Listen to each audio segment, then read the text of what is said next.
binuksan ang Sports Fest activity dito sa Eastern Police District, kung saan ito ay nilahukan ng mga PNP personnel mula sa Pamamarisan City Police Station, District Headquarters at maging ng DMFB.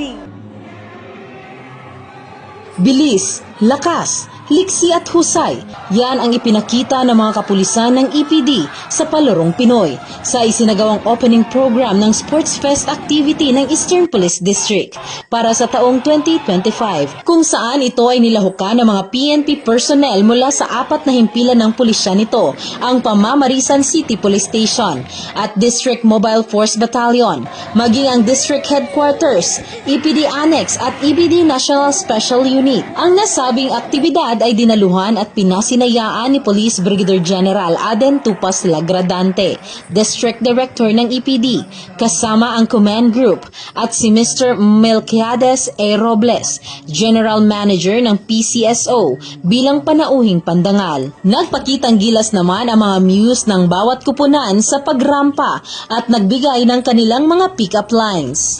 Alam naman po natin na ang trabaho ng kapulisan ay very toxic, no? So nag-duty tayo ng umaga, uuwi tayo ng gabi.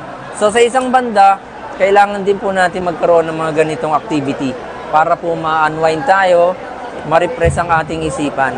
So ito rin po ay nagde-develop ng camaraderie, esprit de corps at yung coordination. So ito po ay isang magandang activity para po sa mga pulis.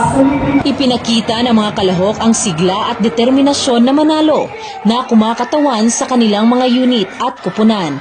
Samantala, sa mga susunod na araw at linggo, iba't ibang ball game tulad ng basketball, volleyball at badminton ang isasagawa upang ipagpatuloy ang kasiyahan at ipakita ang kahusayan ng mga tauhan ng Eastern Police District sa sports.